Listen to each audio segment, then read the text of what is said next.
இந்த ஆண்டின் இந்த தவ காலத்தை இன்று நாம் தொடங்குகின்றோம். அருளின் நாட்கள், திருவுறுதலின் நாட்கள், மனமாற்றத்தின் நாட்கள், ஆண்டவருடைய அன்பை தியானிக்கின்ற நாட்கள்,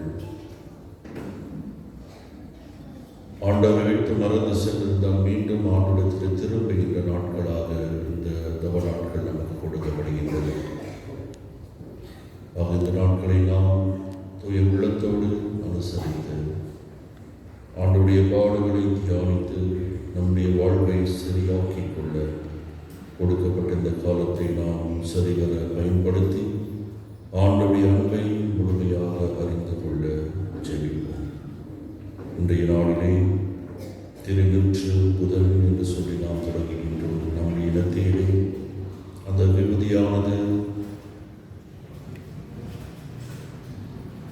பூசப்படுகின்றது. சிலுவை அடையாளத்தை வரைந்து பூசப்படுகின்றது. மனமாற்ற பெறுங்கள், நற்செய்தியை நம்புங்கள், மனிதனே நீ மண்ணாக இருக்கின்றால் நீ மண்ணுக்கு திரும்புவாய் என்று சொல்லி இந்த வார்த்தைகளை நம்முடைய உள்ளத்திலே வைத்துக் கொண்டு இந்த உலகத்திலே நாம் நிரந்தரமான மனிதர்கள் அல்ல, தற்காலிகமாக வாழ்கின்றோம். நாம் வாழ்கின்ற இந்த நாட்களிலே ஆண்டவருக்கு உகந்த வாழ்க்கை வாழலாம் ஆண்டவர் நம்மை அழைத்திருக்கின்றார் என்பதை உணர்ந்து இன்றைய நாளை நாம் தொடங்குவோம். ஆண்டவருக்கு ஒப்பு கொடுப்போம். இந்த வரப்போகின்ற நாட்களிலே ஆண்டவர் நம்மை தொடர்ந்து வழிநடத்துவாராக. ஜெபிப்போமாக. ஆண்டவரே, புனித நோன்புகளின் வழியாக கிறிஸ்துவை வாழ்வின் போராட்டத்தை தொடக்க எங்களுக்கு உதவி அருளும். அதனால் ஆன்மீக தீமைகளுக்கு எதிராக நாங்கள் போரிட்டு தன்னடக்கத்தின் உதவியினால் காக்கப்படுவோமாக. உமோடு தூயாவியாரின் ஒன்றில் இறைவனாய் என்றும் வாழ்ந்து ஆட்சி செய்கின்ற எங்கள் ஆண்டவரும் திருமகனுமாகிய இயேசு கிறிஸ்து வழியாக உம்மை மன்றாடுகின்றோம்.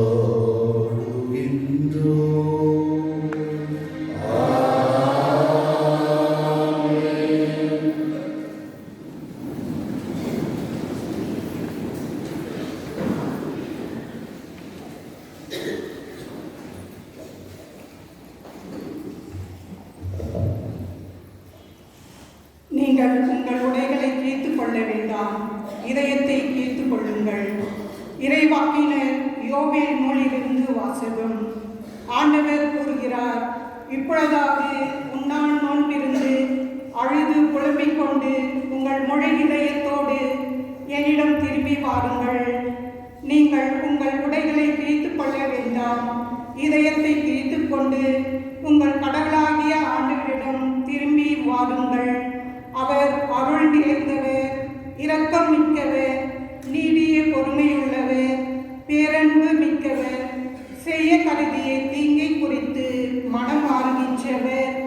ஒருவேளை அவர் தன் மனதை மாற்றிக்கொண்டு உங்கள் கடவுளாகிய ஆண்டவருக்கு தானிய கடலையும் நீர்ம கடலையும் நீங்கள் அளிக்குமாறு உங்களுக்கு ஆசி வழங்குவார். இதை யார் அறிவார்? சியோனின் இக்காலம் மோதி எச்சரியுங்கள், புனிதமான உண்ணான் நோன்பிற்கென நாள் புரியுங்கள். வழிபாட்டுக்கு பேரணியை திரட்டுங்கள், மக்களை திரண்டு வரச் செய்யுங்கள். புனித கூட்டத்திற்கு ஏற்பாடு செய்யுங்கள், முதியோரை கூடி வரச் செய்யுங்கள். பிள்ளைகளையும் பால் குடிக்கும் குழந்தையும் ஒன்று சேர கூட்டுங்கள். மணமகன் தன் அறையை விட்டு வெளியேறட்டும், மணமகள் தன் மஞ்சத்தை விட்டு புறப்படட்டும். ஆண்டவரின் ஊழியர்களாகிய குருக்கள் கோவில் மண்டபத்திற்கும் பலிபீடத்திற்கும் இடையே நின்று அழுத வண்ணம், ஆண்டவரே, உம் மக்கள் மீது இரக்கம் கொள்ளும். உமது உரிமை சொத்தை வேற்றினத்தார் நடுவில் நிந்தைக்கும் பழிச்சொல்லுக்கும் ஆளாக்காதீர் என சொல்வார்களாக. அவருடைய கடவுள் எங்கே என வேற்றினத்தார் கூறவும் வேண்டுமோ? அப்போது ஆண்டவர் தம் நாட்டின் மேல் பேரார்வம் கொண்டு தம் மக்கள் மீது கருணை காட்டினார். இது ஆண்டவர் வழங்கும் அருள்வாக்கு. பதிலுரை பாடல் பல்லவி.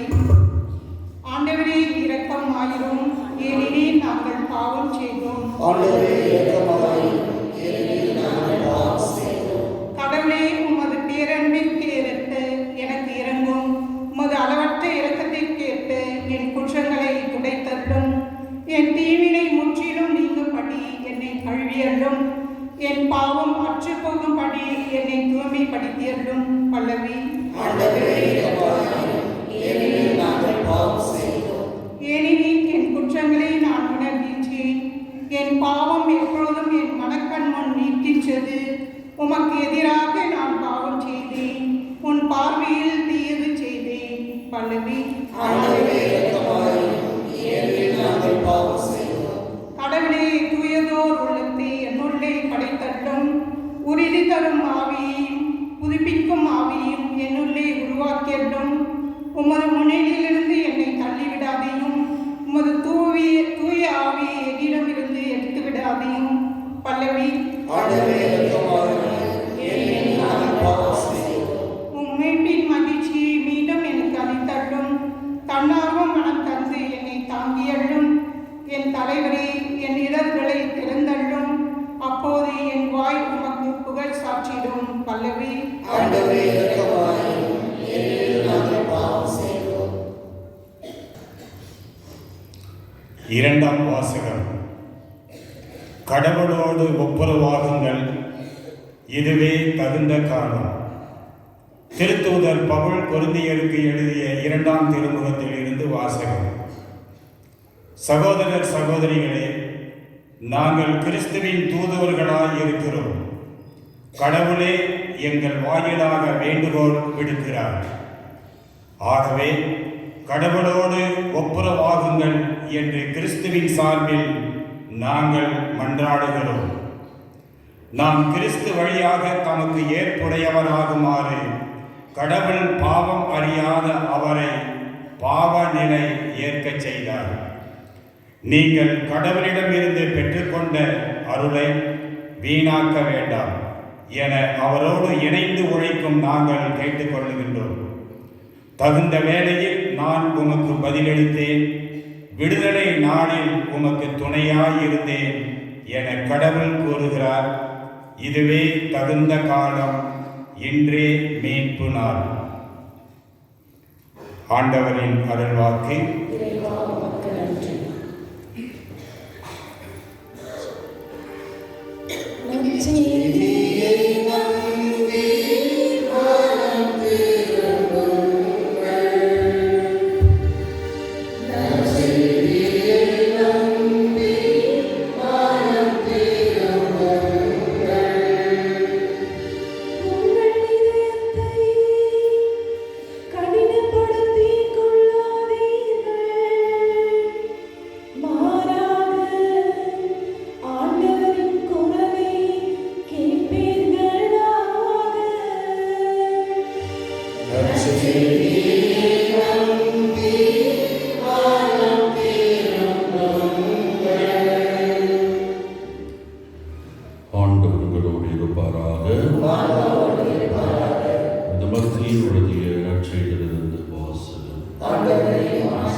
அக்காலத்தில் இயேசு தாம் சீடரை நோக்கி கூறியது,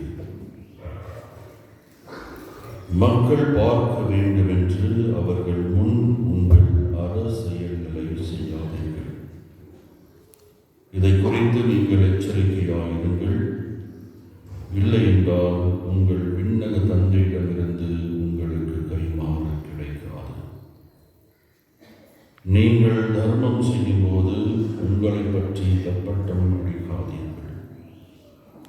வெளிவேடக்காரர் மக்கள் புகழ வேண்டும் என்று தொழுகை கூடங்களிலும் சந்துகளிலும் நின்று அவ்வாறு செய்வர். அவர்கள் தங்களுக்குரிய கைமாறு பெற்றுவிட்டார்கள் என உறுதியாக உங்களுக்கு சொல்கின்றேன். நீங்கள் தர்மம் செய்யும் போது உங்கள் வழக்கை செய்வது இடக்கைக்கு தெரியாத இருக்கட்டும். அப்பொழுது நீங்கள் செய்யும் தர்மம் மறைவாயிருக்கும். மறைவாய் உள்ளதை காணும் உங்கள் தந்தையும் உங்களுக்கு கைமாறு அளிப்பார். நீங்கள் இறைவனிடம்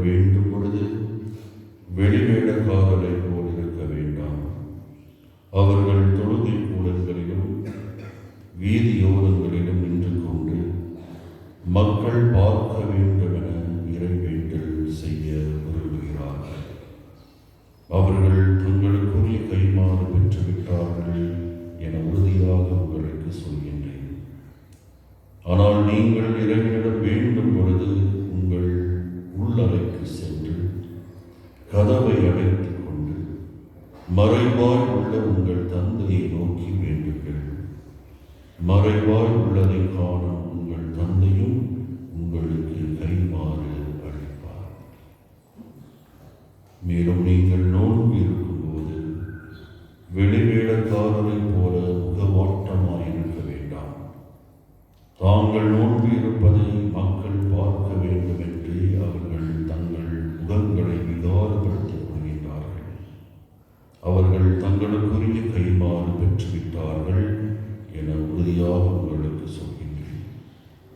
நீங்கள் நோன்பு இருக்கும்போது உங்கள் தலையில் எண்ணெயை தேய்த்து முகத்தை கழுவுங்கள். அப்பொழுது நீங்கள் நோன்பு இருப்பது மனிதருக்கு தெரியாது. மாறாக மறைவாய் இருக்கிற உங்கள் தந்தைக்கு மட்டும் தெரியும். மறைவாய் உள்ளதை காணும் உங்கள் தந்தையும் உங்களுக்கு ஏற்ற கைமாறு அளிப்பார். இது வாழ்ந்த கிறிஸ்துவின் நற்செய்தி.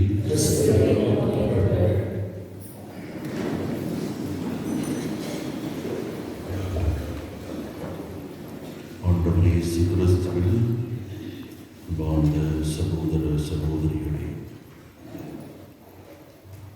கத்தோலிக்க கிறிஸ்தவர்களுக்கு நமக்கு இந்த தவக்காலம் என்றால் ஒரு முக்கியமான ஒரு காலமாக இருக்கின்றது. ஆண்டுதோறும் பல நிகழ்வுகள், பல நிகழ்ச்சிகள், பல கொண்டாட்டங்கள் இருந்தாலும் கூட இந்த தவக்காலம் என்று சொன்னவுடனே நாம் எல்லோரும் ஒரு விதத்திலே தயாரிக்க ஆரம்பித்து விடுகின்றோம்.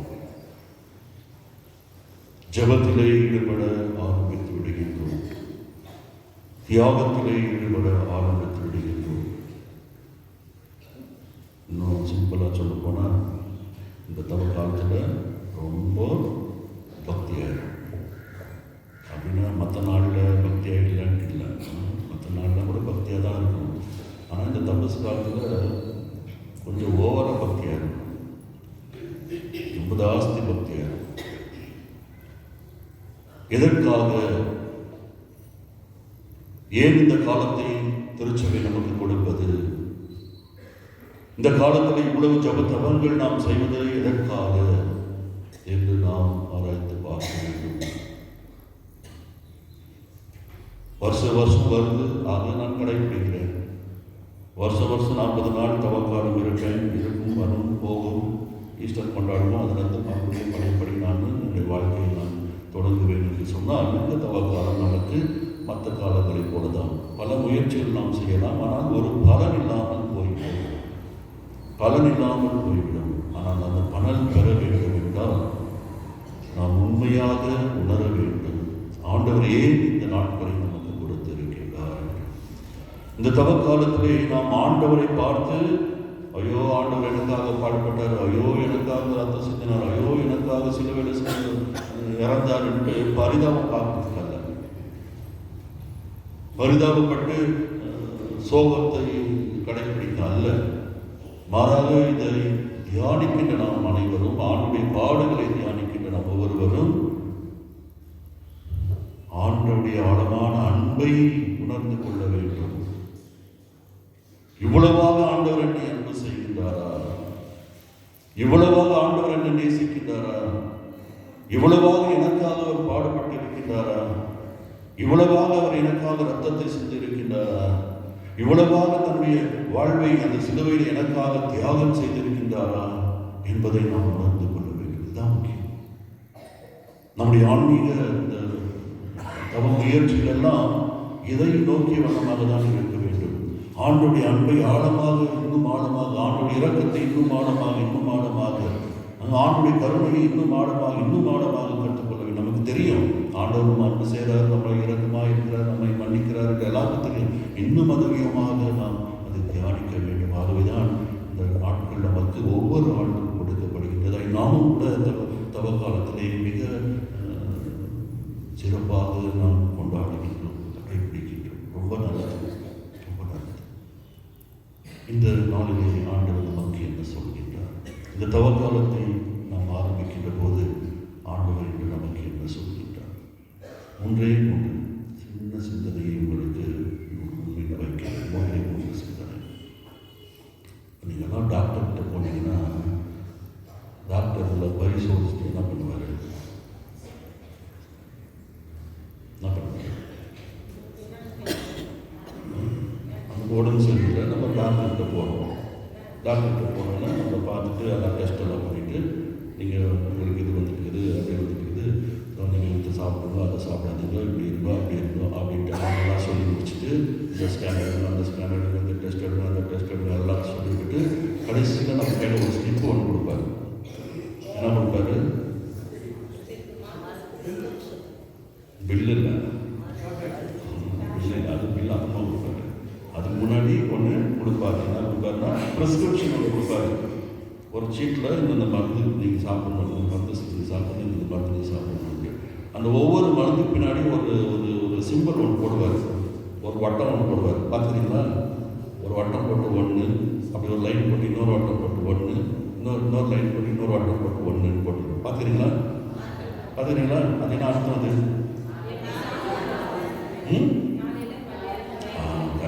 கரெக்டாக சொல்லுங்கள். காலையில் 1 மாத்திரை, மதியம் 1 மாத்திரை, நைட்டு 1 மாத்திரை.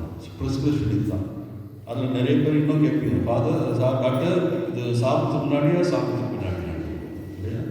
ஸோ காலையில் 1, மதியம் 1, ராத்திரி 1, இப்படி மாதிரி ப்ரிஸ்கிரிப்ஷன் அந்த டாக்டர் எல்லாருக்கும் கொடுப்பாரு. அந்த மருந்து நம்ம சாப்பிட்டோம், 3 நாளைக்கு சாப்பிட்றோம், 1 வாரத்துக்கு சாப்பிடணும்னு கொடுத்தாருன்னா நம்ம போய் மெடிக்கல் ஷாப்பில் போய் அதை வாங்கி வந்துட்டு தொடர்ந்து நம்ம சாப்பிட்டு வந்தோம்னா நம்மளுடைய நோய், நம்முடைய பிரச்சனைலாம் தீரும். அவ்வளோதான், சிம்பிள். இன்று ஆண்டவர் அதே போல் நம்ம அனைவருக்கும் ஒரு ப்ரிஸ்கிரிப்ஷன் கொடுக்குறாரு. 3 ப்ரிஸ்கிரிப்ஷன். அந்த ஒரு ப்ரிஸ்கிரிப்ஷனில் 3 மருந்து, 3 மருந்து, காலையில் 1, மத்தியானம் 1, ராத்திரி 1 அப்படின்ட்டு எடுத்துக்கிட்டா நம்ம 3 மருந்து கொடுக்குறாரு. அது 3 மருந்து என்னன்னா நான் சொல்கிற கேள்வி. First prayer. இந்த ப்ரேயர் ஜெபம். இந்த ஜெபத்தின் வழியாக நாம் இந்த தவ காலத்தை கடைபிடிக்கிறோம். ஜெபம்.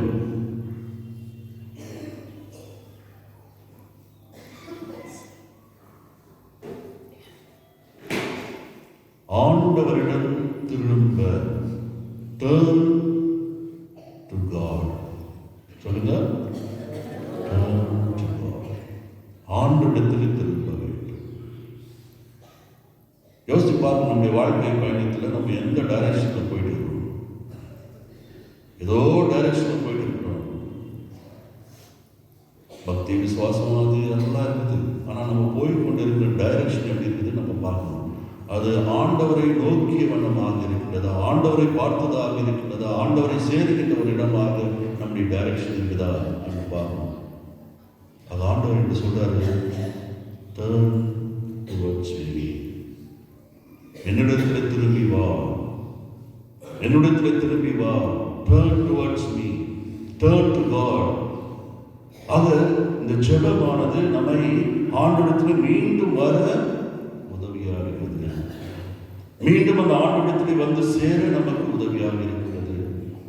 நாம் இந்த தவக்காலத்தில் செய்கின்ற ஒவ்வொரு ஜெபமும் நம்மை எங்கு அழைத்து செல்லும்? ஆண்டவரிடத்தில் கொண்டு செல்லும். ஆண்டவர் இயேசுவிடத்தில் கொண்டு செல்லும். அவர் பட்ட பாடல்களை நாம் ஒவ்வொரு வெள்ளிக்கிழமையிலும் ஒவ்வொரு நாளும் தியானிக்கின்ற போது அது ஒரு ஜெபமாக மாறுகின்றது. அது ஜெபமாக மாறுகின்ற போது நம்ம ஆண்டவரிடத்தில் மீண்டும் வருகின்றோம். அதான் turning towards God, turn to God, coming back to the Lord. அதான் முதல் பிரிஸ்கிரிப்ஷன், ப்ரேயர், ஜெபம். நம்ம எங்கேயோ போயிட்டு இருக்கலாம், நம்முடைய வாழ்க்கை பயணம் சில நேரத்தில் திசை தெரியாமல் நாம் சென்று கொண்டு இருக்கின்றோம். ஆனால் ஆண்டவர் என்று நமக்கு சொல்கிற அந்த தவக்காலத்தை தொடங்குவதன் வழியாக என்னிடத்தில் நீங்கள் திரும்பி வாருங்கள். அதுதான் ஜெபத்தின் வழியாக என்னிடத்தில் திரும்பி வாருங்கள் என்று ஆண்டவர் நம்மை அழைக்கின்றார். Turning towards God is the first prescription. முதல் ஆண்டவர் நமக்கு கொடுப்பது. இரண்டாவதாக turning towards self. Turning towards self. நம்மளை பற்றி நம்ம இன்னும் ஆழ்ந்து ஆராய்ந்து தியானிக்கின்ற நாட்கள் தான் இது. நம்மை பற்றி இன்னும் ஆழமாக அறிந்து ஆராய்ந்து நம்மை சரிப்படுத்திக் கொள்கின்ற காலம் தான் இது. நான் ஆண்டவர் முன்னிலையில் எப்படி இருக்கின்றேன், நான் எப்படி வாழ்ந்து கொண்டிருக்கின்றேன், எப்படி நான் கிறிஸ்துவனாக இருக்கின்றேன், எப்படி நான் கிறிஸ்துவ வாழ்க்கையை நான் வாழ்ந்து கொண்டிருக்கின்றேன், அந்த ஆண்டவருடைய சாட்சியாக நான் வாழ்ந்து கொண்டிருக்கின்றேனா, இந்த உலக போகின்ற போக்கிலே நான் சென்று கொண்டிருக்கின்றேனா, நான் எப்படி இருக்கின்றேன் என்பதை நாம் அறிந்து கொள்ள, நம்மையே நாம் அலசி ஆராய்ந்து நான் எந்த ஒரு நிலையில இருக்கின்றேன் என்பதை தெரிந்து கொள்வதற்காக தான் நம்மையே நாம் ஆராய்ந்து பார்க்கின்ற காலம் தான் இது. Turning to self. அதுதான் ஆண்டவர் சொல்றார், உபவாசம் செய். உபவாசம் செய். உபவாசம் செய்வது என்ன என்றால் நம்முடைய உடலை உறுத்துவது, நம்முடைய உடலை உறுத்தி அதை கட்டுப்பாட்டுகளை கொண்டு வைப்பது, அதுதான் உபவாசம். ஆக நாம் மீண்டும் நம்மை நம் வாழ்க்கையை நாம் ஆலோசித்து பார்க்க வேண்டும். நான் எங்கு இருக்கின்றேன், எப்படி வாழ்ந்து கொண்டிருக்கின்றேன், எங்கு சென்று கொண்டிருக்கின்றேன், யாருடைய வழியிலே நான் சென்று கொண்டிருக்கின்றேன், யாரை நான் பின்பற்றி கொண்டிருக்கின்றேன், யாரை சார்ந்தவனாக நான் இருக்கின்றேன் என்பதை செல்ஃப் எக்ஸாமினேஷன் நம்மை நாம் அறிந்து கொள்ள வேண்டும். Turning towards one self. Turning towards one self. First என்ன சொன்னா, டர்னிங் டுவர்ட் காட், ஆண்டவர் பக்கம் திரும்புவது. இரண்டாவது நம் பக்கம் நம்ம திரும்பி பார்க்க வேண்டும், ஆலோசனை பார்க்க வேண்டும். நான் இங்கே இருக்கிறேன், நான் இங்கே இருக்கிறேன், ஆண்டுடைய பிள்ளையை நான் வாழ்ந்து கொண்டிருக்கிறேன், ஆண்டுடைய கட்டளைகளை நான் கடைபிடித்துக் கொண்டிருக்கிறேனா, ஆண்டுடைய சாட்சியாக நான் வாழ்ந்து கொண்டிருக்கிறேனா, சிந்திக்கின்ற காலம் தான் இந்த காலமாக இருக்கிறது. மூன்றாவதாக அன்பார்ந்த சகோதர சகோதரிகளை, turning towards others, turning towards other, one turning towards God, turning towards oneself and turning towards others. அதுதான் ஆண்டு சொல்றார், தான தர்மம். தான தர்மம் செய்யுங்கள்.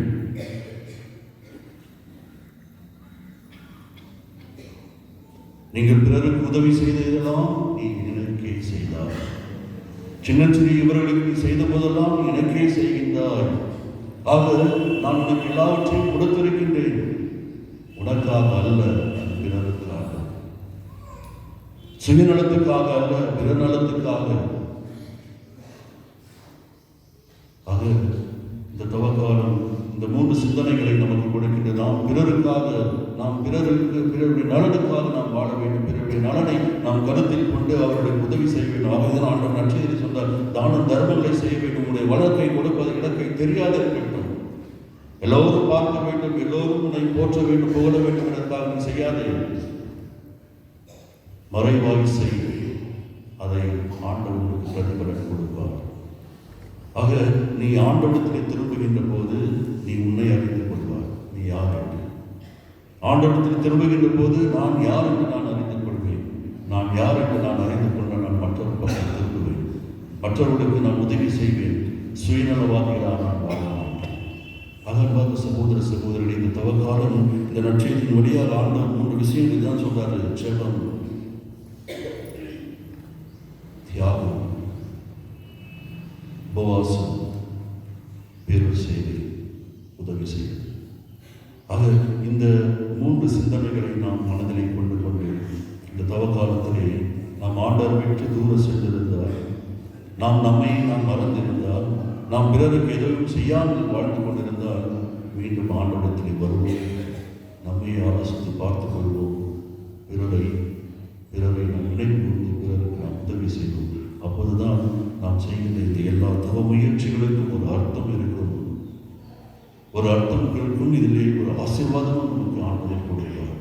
அந்த ஆசீர்வாதத்தை இந்த நாட்களை நாம் பெற்றுக்கொண்டு இந்த தவக்காலத்தை நாம் தொடங்குவோம். நம்முடைய இனத்தின் மேலே இந்த விபதியானது பூசப்படுகின்றது. மனிதனே, நீ மண்ணாக இருக்கின்றாய், நீ மண்ணுக்கு திரும்புவாய், மனம் திரும்பி நீ நற்செய்தியை நம்பு என்று அந்த ஆண்டவர் சொன்ன அந்த முதல் வார்த்தை நமக்கு சொல்லி இந்த விபதி போடப்படுகின்ற போது நாம் யோசித்து பார்ப்போம்.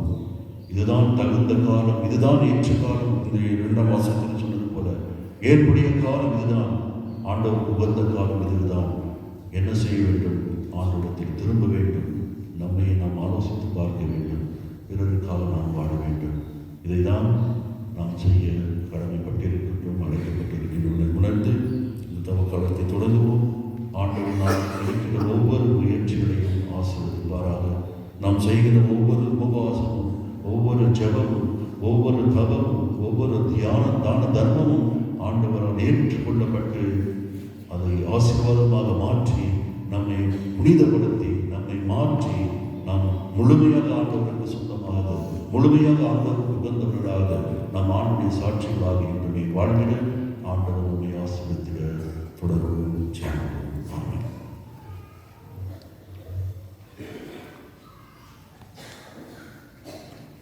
எழுந்திருப்போம்.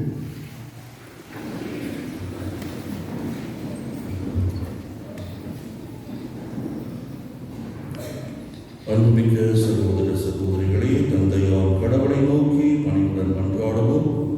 தவத்தின் அடையாளமாக நம் தலையின் மீது இடப்படும் இந்த திருநூற்றை புனிதப்படுத்த அவர் இரக்கம் கொள்வாராக.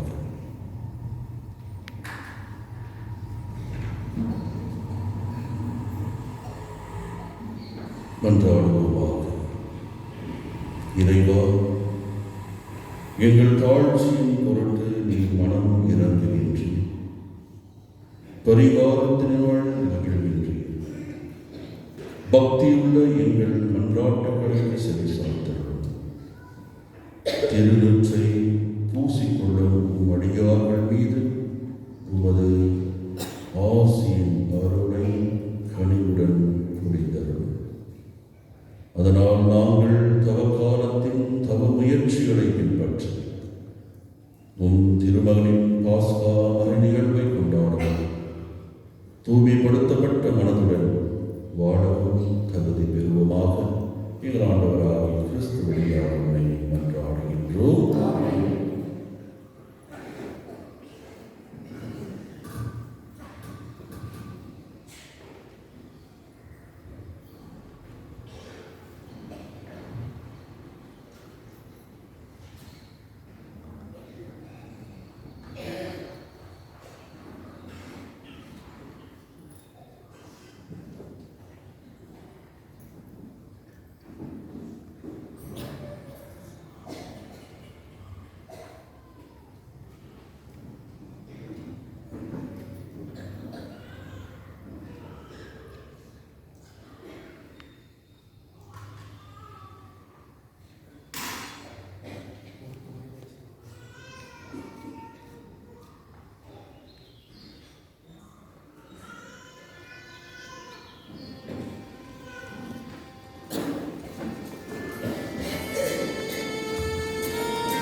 எப்பொழுதுமே உருவான நம் விண்ணக தந்தையை நோக்கி மன்றாடுவோம்.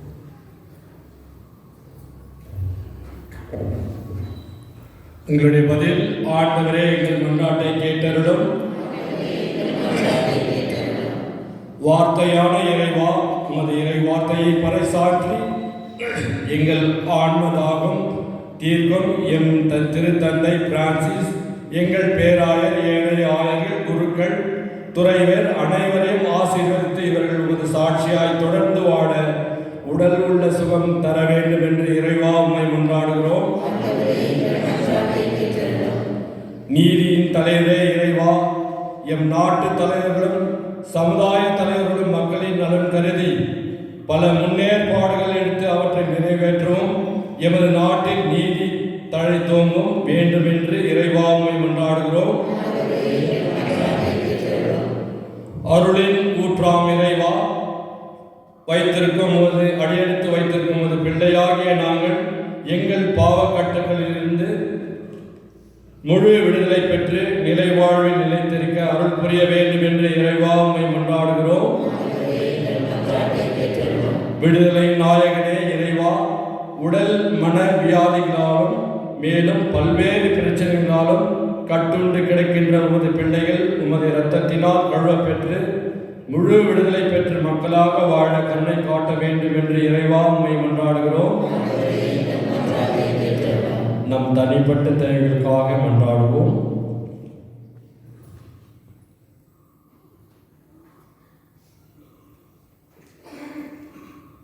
ஜெபிப்போமாக. அனைத்தையும் அறிந்தவருமான எல்லாம் இறைவா, நாங்கள் மனதோடு மன்றாடி இந்த விண்ணப்பங்களை இன்னும் எங்கள் மனதில் பதிந்துள்ள எண்ணற்ற தேவைகளை நிறைவேற்றி எங்களுக்கு நிலை வாழ்வு தந்திட வேண்டும் என்று இயலாண்டவராக கிறிஸ்து வழியாக மன்றாடுகின்றோம்.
செயல்களினாலும் பிறரன்பு செயல்களினாலும் நாங்கள் தீயாசைகளை அடக்குவோமாக.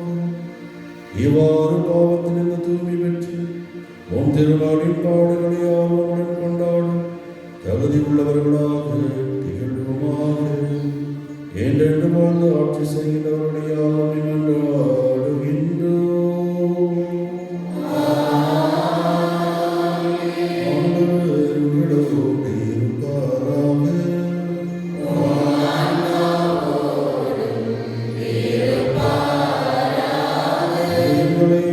எழுப்புங்கள்.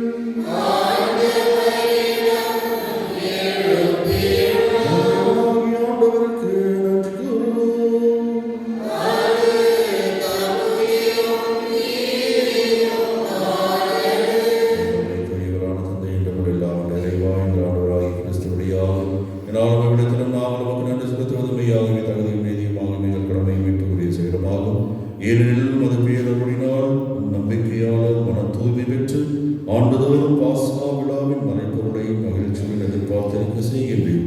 அதனால் பக்தியுள்ள வேண்டுதல்களினாலும் அன்பு செயல்களினாலும் அவர்கள் மென்மேலும் ஈடுபட்டு தங்களுக்கு புத்துயிர் அளிக்கும் மறை நிகழ்வுகளில் பங்கு கொண்டு பிள்ளைகளுக்குரிய அருளை நிறைவாக பெற செய்கின்றேன்.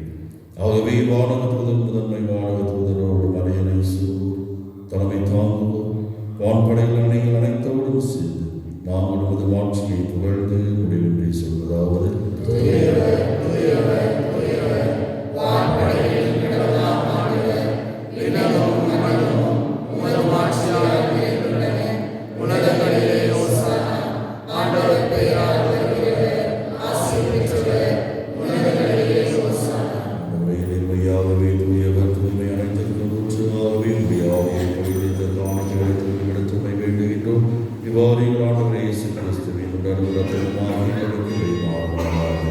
அவர் பாடுபடவுடன் மனிதன் தம்மை கையளித்த போது அப்பத்தை எடுத்து நன்கு செலுத்தி அதை பிட்டு தம் சீடர்களுக்கு அழைத்து கூறியதாவது அனைவரும் இதிலிருந்து பெற்று உண்ணுங்கள், ஏனெனில் இது உங்களுக்காக கையளிக்கப்படும் ஏன் உடல்.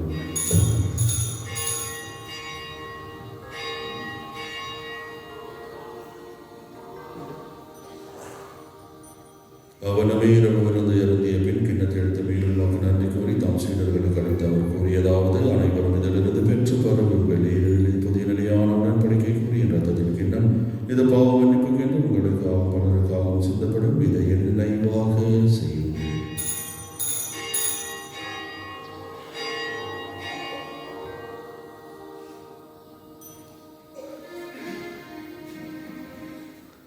நம்பிக்கையின் மறைபொருள்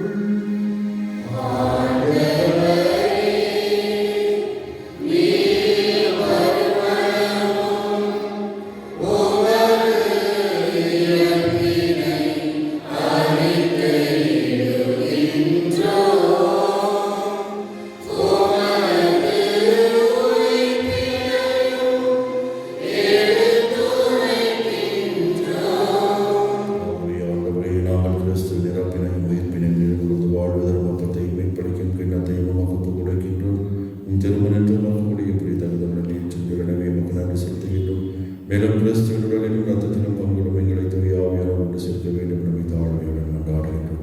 ஆண்டவரை உலகெங்கும் பரவியிருக்கும் உமது திருவையை நினைவு கூர்ந்தருளும். எங்கள் திருத்தந்தை பிரான்சிஸ் எங்கள் பேராய் பீட்டர் எல்லா திருமுறையினராக மது திருவை அன்பின் நிறைவை பெற செய்தருளும். மேலும் உயர்த்தல் நம்பிக்கையுடன் நடந்து போன சகோதர சகோதரிகளை இறந்தோர் அனைவரும் இரக்கத்துடன் நினைவு கூர்ந்த திருமகளோடு சொல்லும் எங்கள் அனைவரும் மீது விளக்கமாயும் கடவுளின் கணித்தான புனித மரியாவுடைய கணவரான யோசிப்பு திருத்தூதர்கள் இவ்வுலகில் பங்குவதவராயிருந்தவராகி புனிதர் அனைவருடன் நாம் நிறைவாழ்வை பங்குகளும் தகுதி பெற்று உம் திருமகனே கிறிஸ்து வழியாக பங்குகள் ஏற்று வரமல்ல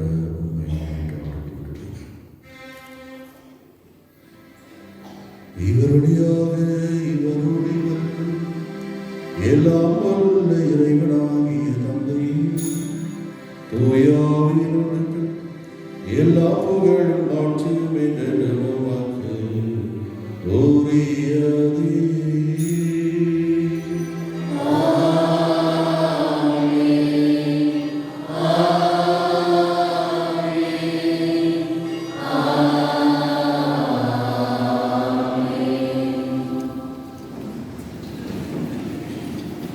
மீட்பரின் கட்டளையினால் கற்பிக்கப்பட்ட இறைப்படைப்பினால் பயிற்சி பெற்ற நாம் தொடர்ந்து செல்வோம்.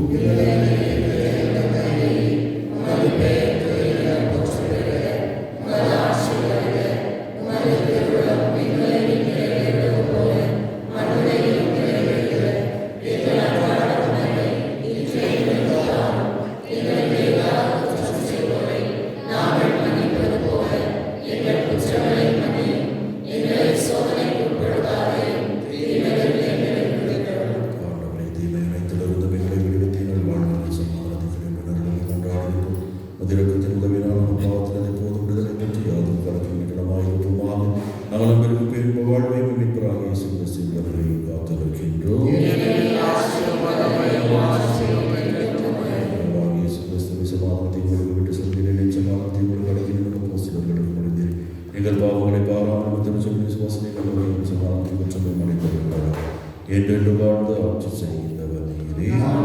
ஆண்டுடைய சமாதானம் இருப்பதாக ஒருவர் கிறிஸ்துவின் சமாதானத்தை அறிவித்தார்.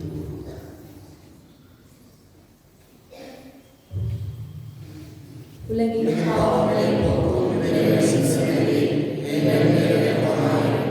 உலகின் பாவங்களை போக்கும் இறைவனின் சிலுவையே எங்கள் மேல் இரக்கமாயிரும். உலகின் பாவங்களை போக்கும் இறைவனின் சிலுவையே எங்களுக்காக இறைவனிடம்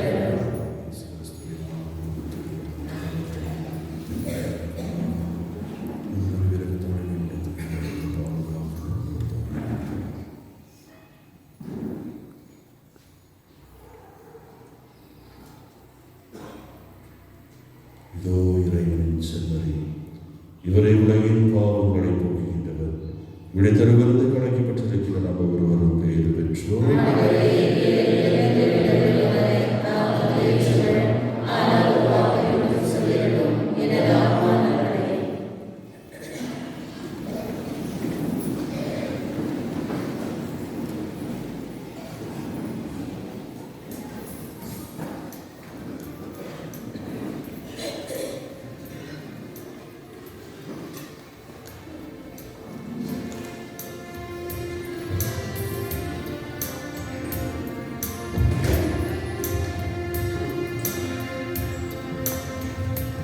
நீரே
அன்பார்ந்த சகோதர சகோதரிகளை, இன்று ஒரு சொல்லியும் சுத்தமோசமும் அனுசரிக்க வேண்டும். Today is a day of fast and abstinence.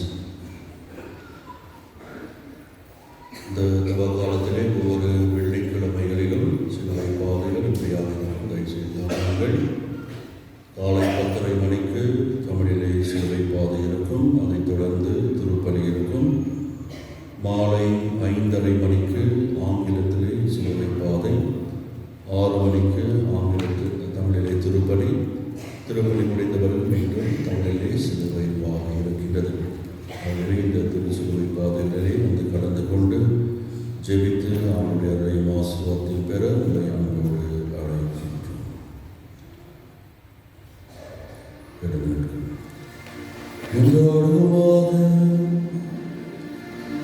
ஆண்டவரை திருவிழந்து எங்களுக்கு உதவ வேண்டும் என உண்மை வேண்டுகின்றோம்.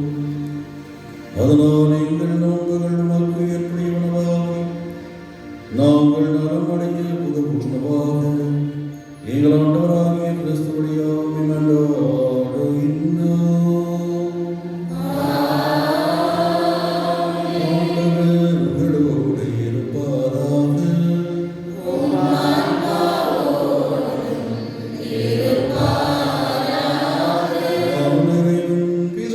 பரிசுத்தாவி உங்கள் அனைவரையும் ஆசீர்வதிப்பாராக. சென்று வாருங்கள், திருப்பலி நிறைவு பெற்றது.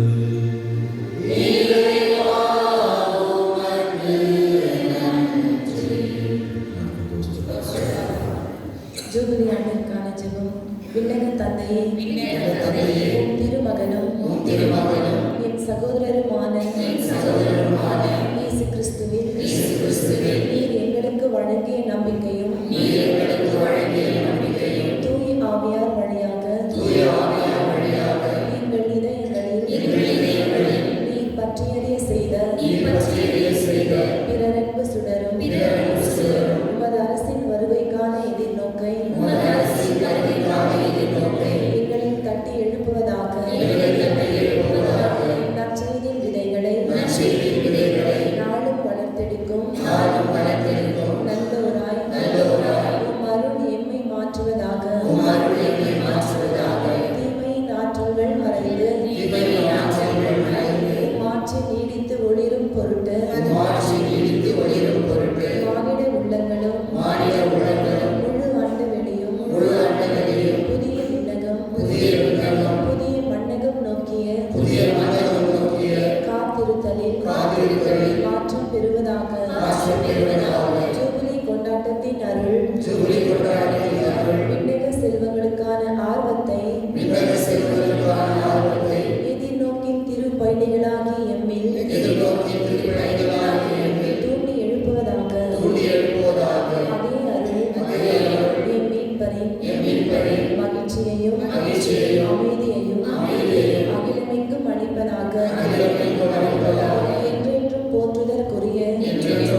தலைவர்